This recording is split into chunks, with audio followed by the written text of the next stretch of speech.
Muito boa noite, minha gente. Estamos começando mais um programa de Direção Espiritual. Um programa muito especial hoje, por ser quarta-feira santa. Você já sabe, mas não custa a gente falar, que a Semana Santa é a semana máxima da igreja, né? É a oportunidade que nós temos de celebrar, de particularizar dia após dia, ao longo dessa semana, todos os passos de Jesus que vão levá-lo até o grande dia, que é domingo, a ressurreição. Outro dia até uma pessoa estava me perguntando: padre, o que significa comemorar a Páscoa? E aí eu sabia que ela estava se referindo ao domingo de Páscoa. Eu disse para ela que o domingo de Páscoa é, na verdade, um momento onde nós fazemos memória ao grande acontecimento que mudou a nossa vida e que colocou a igreja dentro deste movimento de salvação que o ressuscitado realiza. Mas, na verdade, o domingo de Páscoa é um dia como todos os outros domingos, não é verdade? Porque todos os dias nós fazemos memória à ressurreição de Jesus. Então, na verdade, a Semana Santa, liturgicamente, é para criar dentro do nosso coração, cada vez mais, a consciência do acontecimento. Mas a vida cristã, ela é o tempo todo movida pela mística da Páscoa. Todas as celebrações cristãs, todas as celebrações eucarísticas, desculpe, elas estão em torno do ressuscitado. Cada Eucaristia, em cada Eucaristia nós fazemos memória à ressurreição de Jesus. Então, o que vai acontecer no domingo é aquilo que nós procuramos fazer acontecer todos os dias. Mas dentro do calendário litúrgico, nós temos um dia especialmente programado para celebrar esta passagem. Sabe, minha gente, eu fico muito instigado com o tempo pascal, porque a nossa vida é um constante êxodo, não é verdade? Nós estamos sempre saindo de um processo e entrando em outro, ainda que você não tenha muita consciência disso. O tempo todo o ser humano é experiência de passagem. A vida está passando. Em nós há um movimento constante de passagem. E quando nós vivemos o processo de Jesus em nós, essa passagem ganha um novo sentido. Porque eu começo a olhar para a minha vida, para a minha situação, para aquilo que eu sou, e começo a identificar as passagens, as libertações que eu preciso viver a partir da mística do ressuscitado. A Páscoa cristã, ela nasce a partir da Páscoa judaica. Qual era o significado da Páscoa judaica? Qual era a grande passagem que os judeus comemoravam? A libertação do povo, a passagem do Egito para a terra prometida. Este caminho, este longo tempo de passagem e esta libertação que Deus realizou na vida daquele povo através de Moisés. Então, esta passagem, que foi uma experiência que marcou a história do povo judeu, porque muitas outras Páscoas aconteciam neste processo de libertação, que depois culmina com a abertura do Mar Vermelho e aquela bonita experiência de ver o povo deixar para trás uma vida passada, ruim, de escravidão, e adentrar um contexto de libertação, de identidade, de vida nova. Você sabe que a escravidão retirou do povo vários direitos. O direito de celebrar os seus ritos religiosos, o direito de estar na própria terra. O grande sofrimento do povo de Israel no período da escravidão é justamente ter aquela identidade negada. Quando a gente está negado na nossa identidade, nós não somos nós mesmos. E isso causa um sofrimento terrível. Então, muito mais que atravessar o mar e chegar a uma outra terra que havia sido prometida, o que realiza no coração daquele povo é muito mais que ultrapassar um território geográfico, mas é alcançar o direito de ser ele mesmo, de ter identidade, de voltar a cultivar a sua cultura, de voltar a cultivar os seus ritos religiosos, de estar em família, de tocarem as suas músicas, de dançarem as suas danças.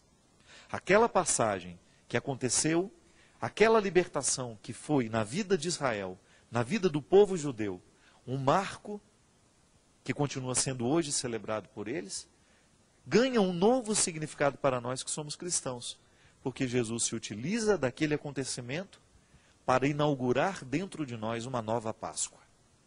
E o que é que Jesus realiza de novo, que até então não havia sido realizado?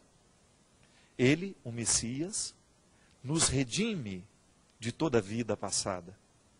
A nossa condição adâmica recebe agora o auxílio da graça divina para que nós possamos viver as constantes passagens que na vida a gente tem que realizar, naturalmente. A psicologia nos fala que nós vivemos o tempo todo processos de crises normativas. O que são crises normativas? São aquelas que são naturais na vida humana. Assim como um adolescente, quando vai ficando jovem, ele passa por uma crise, né? É a crise natural de deixar de ser quem era e assumir um novo jeito, de assumir novas responsabilidades. A criança vai vivendo essa passagem aos poucos, à medida que ela é bem educada, claro. Que os pais vão dando a ela responsabilidades e ela vai correspondendo àquilo que os pais vão dando. Isso é passagem, isso é Páscoa. Ela vai assumindo um novo jeito de ser. Ela vai colocando na personalidade dela um novo contexto de responsabilidades, de atribuições, de direitos também. Ela vai assumindo a vida com mais responsabilidade. A vida vai tomando mais espaços e ela vai ficando, assumindo essa autonomia, que é uma liberdade, não é verdade? A gente ter autonomia é uma libertação. Ninguém nasce autônomo. A gente, à medida em que a gente vai vivendo essas crises normativas e superando-as com sabedoria, nós vamos assumindo liberdade interior, que é aquela capacidade humana de saber o que é certo, o que é errado, o que convém, o que não convém. Ter liberdade interior é um trabalho difícil, é ardiloso chegar lá. Dá trabalho. Conquistar a liberdade é muito trabalhoso. Porque só o homem livre é capaz de dizer sim, mas é também capaz de dizer não. Só o ser humano que é dotado de liberdade interior tem condições de renunciar àquilo que o destrói. Só o ser humano que está mergulhado no mistério dessa liberdade interior que Jesus nos dá, ao nos convocar para sair do sepulcro que Adão nos colocou, que é o sepulcro da miséria, da mentira, da arrogância, de tudo aquilo que nos desumaniza, não é? Porque o pecado original significa isso na vida humana.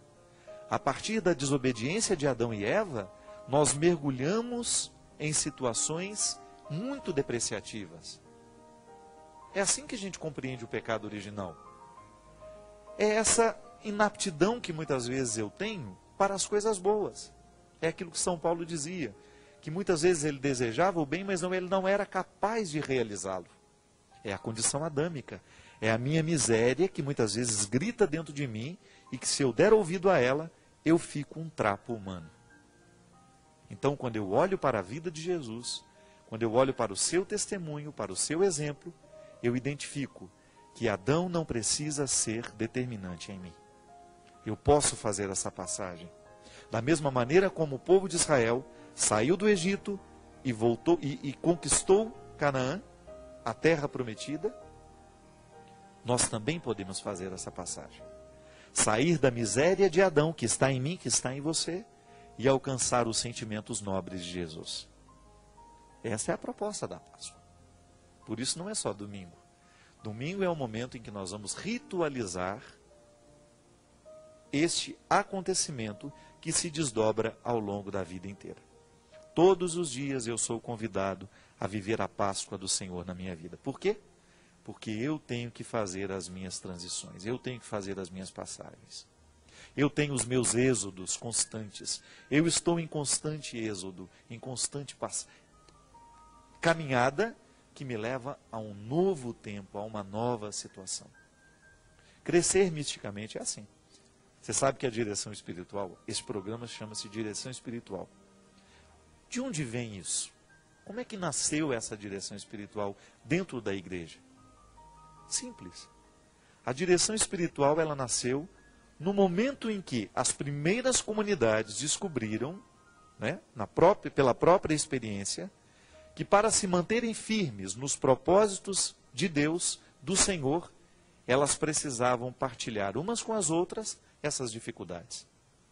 Então, geralmente, existia ali dentro da comunidade aquele que exercia uma liderança religiosa sobre o grupo. Então, as pessoas tinham aquela, como é que chama isso? Poderíamos dizer, aquele hábito que foi sendo desenvolvido de ir partilhar com aquela liderança as dificuldades da vida. Eu me lembro que a primeira vez que eu ouvi falar em direção espiritual era no seminário. O padre Maurício Leão, que foi o meu primeiro reitor, dizia para nós, olha, aqui no seminário todo mundo tem que ter um diretor espiritual. Não é o confessor, não pode ser a mesma pessoa. Por quê? Porque aquilo que eu falo na confissão não pode ser comentado depois. Mas a direção espiritual, sim. Eu preciso comentar, porque é a partir da direção espiritual que eu vou acompanhar o meu crescimento espiritual.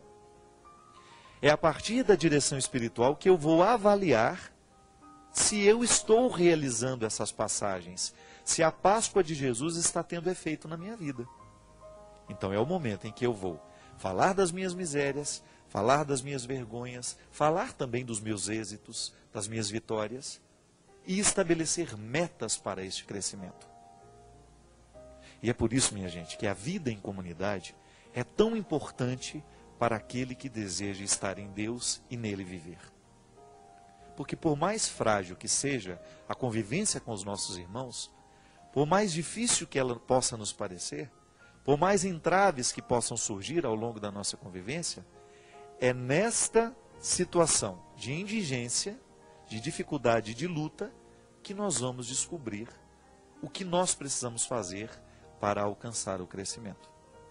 É na dificuldade com o outro que eu descubro onde é que eu preciso melhorar. Isso é direção espiritual. Quando eu tenho a oportunidade de partilhar as minhas dificuldades com alguém que eu considero que possa me aconselhar, e não é resolver os meus problemas, mas é dividir comigo uma possível visão, né, de alguma coisa que eu possa fazer, de algum encaminhamento das questões, para que eu possa continuar neste processo de Páscoa. E é por isso que eu fico muito feliz, e não tenho medo de dizer, que de tudo aquilo que eu faço como padre, de todos os meus trabalhos como comunicador, o meu trabalho mais eficaz, o trabalho que realmente eu sinto que tem muito fruto, é este programa. Não sei nem se são 5 ou 6 anos que eu estou aqui, mas eu posso dizer para vocês que a satisfação que eu tenho de saber que nesta partilha a vida de muita gente se torna melhor e que a minha também fica melhor, por causa daquilo que nós falamos, por causa daquilo que nós escutamos, aquilo que nos incomoda, aquilo que incomoda você aí do outro lado, e que você fala, de repente, de uma reflexão que a gente fez aqui, de uma palavra que nós dissemos, de um testemunho que a gente ouviu, de uma partilha que foi feita através de um e-mail, de uma carta, você possa descobrir que na sua vida existem coisas a serem feitas para que este processo não cesse. A dinâmica do programa de direção espiritual é a mesma que motivou os israelitas a saírem do Egito, a abandonarem a escravidão para alcançarem a terra prometida. É isso que eu desejo aqui. Que eu, que você, que nós tenhamos a oportunidade de nos livrar das nossas escravidões. A gente vai ficar muito melhor se a gente for menos escravo. A gente vai ficar muito mais saudável, a gente vai ficar muito mais agradável para o mundo, para as pessoas que estão com a gente, se a gente tiver disposição de mexer nos nossos defeitos. Se a gente não tiver medo de encarar de frente as nossas fragilidades. E ao fazer isso, alcançar esse crescimento, o mesmo que a criança alcança quando ela é bem educada.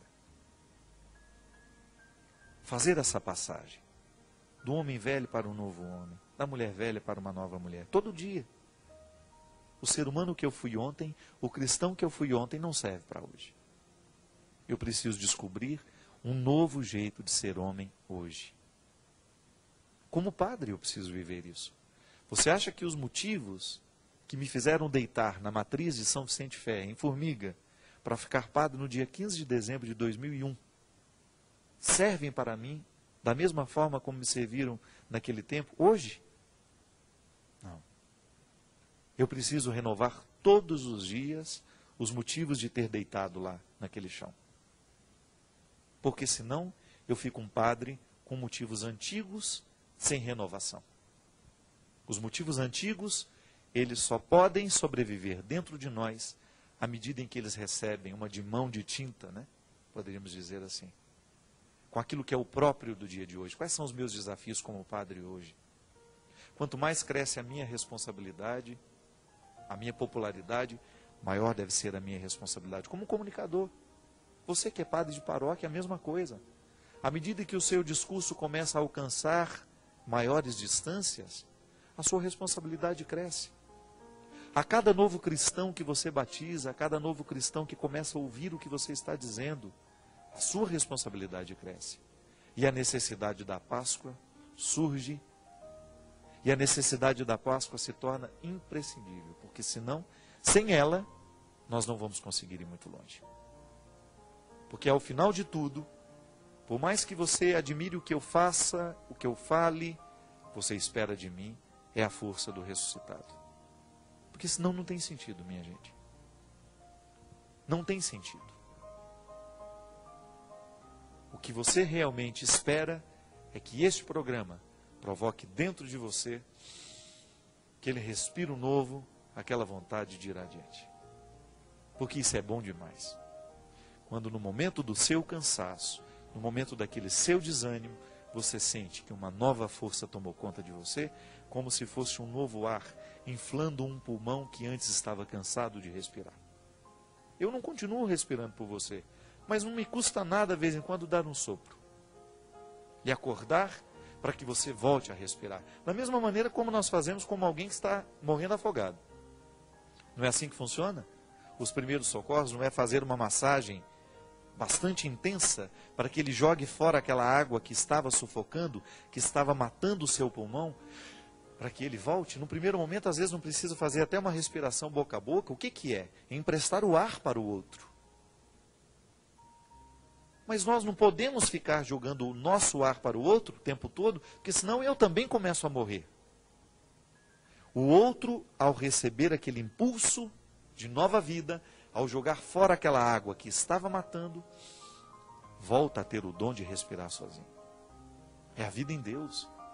Para isso serve o padre, o conselheiro, o amigo, a irmã que aconselha, que faz aquele trabalho dentro dos colégios, dentro dos hospitais. Para esse serve o trabalho do evangelizador. Para, no momento do nosso cansaço, inflar um novo sopro nos nossos pulmões, mas depois a responsabilidade de continuar respirando é nossa, é minha, é sua. Porque depois que termina tudo, só vai restar você e Deus. Você e o ressuscitado. E é isso que eu desejo. Que nessa Semana Santa, a cada dia, nas celebrações que a igreja está nos proporcionando viver, a gente possa identificar como é que está o meu processo de passagem. Onde será que estão fincados hoje os meus pés? Como é que estão hoje os meus afetos? Quais são as libertações que eu preciso viver?